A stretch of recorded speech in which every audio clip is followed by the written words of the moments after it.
Thank God, I'm thrilled to announce that my wife gave birth to a beautiful, healthy baby girl on Friday night.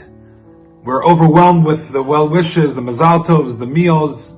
We're so grateful to be part of such a wonderful community that really takes care of each other, part of a nation that takes care of each other.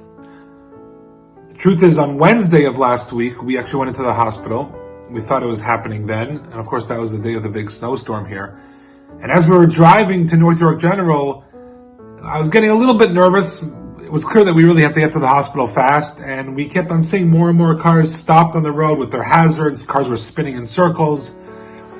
And Waze took me in a very good route. I avoided traffic. I avoided a lot of streets that were in bad shape. But as you come to North York General on Esther Shiner Boulevard, it goes down. There's a little dip that goes up, and you can't avoid it.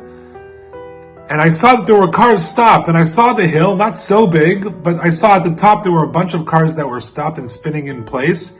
Got a little nervous, but I was able to maneuver around them. They saw that I really had to go, so some of them made room for me very kindly. But as I got to the top, I accelerated, and lo and behold, I got stuck. And I tried backing out, going forward, backing, spinning, doing all the maneuvers that I knew, to no avail. And I started to get a little nervous because it was really clear that we really had to get to the hospital. And literally out of the blue, a guy knocks on my window, motions me out. I go out.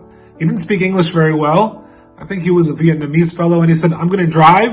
I think he said, "I'm going to drive. You go to the back." So I went to the back of the van, and there was another fellow there who also just materialized out of the blue.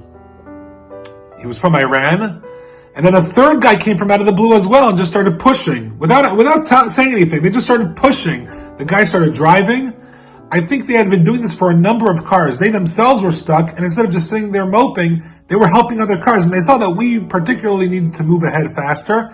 So they just jumped out of their cars. The three of them converged on the van together. There was no pre-planning.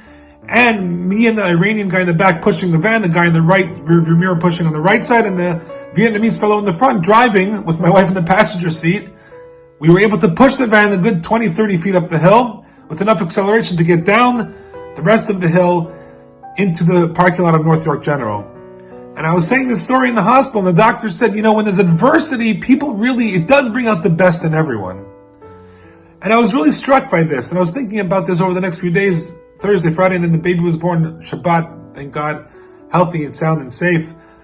And I realized that it is a confusing, dark world out there now. It's not like the shtetl where everything was simple, maybe not so safe and comfortable, but simple. Life was simple. Life is not simple. And there's those arguments, why bring more babies into such a scary world? But you know what? When push comes to shove, when faced with a challenge, we bring out the best in each other. And if this is true for three random non-Jews near North York General, this is for sure, of course, true for the Jewish people, who the Talmud says are known by three main attributes. Rachmanim, we're merciful. Baishanim, we're bashful. And Gomle Chasadim, we are kind-hearted people. And so therefore, not how can you bring children into this world? What a privilege and honor it is to bring another Jewish neshama, another Jewish child into a world where she can accomplish, where she can grow, she can gain wisdom, she can change humanity with the thrust of these three primary attributes that we, the Jewish people, have been known by since our existence. It's an honor, it's a privilege. Thank you again, everyone, from the bottom of my heart, on behalf of my wife and family, for all the well wishes, for the meals, for the support, the love, and the encouragement. God willing, we will name her in the shul on Shabbat.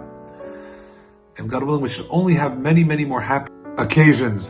Mazal tov. Thank you again so much, and Shabbat shalom.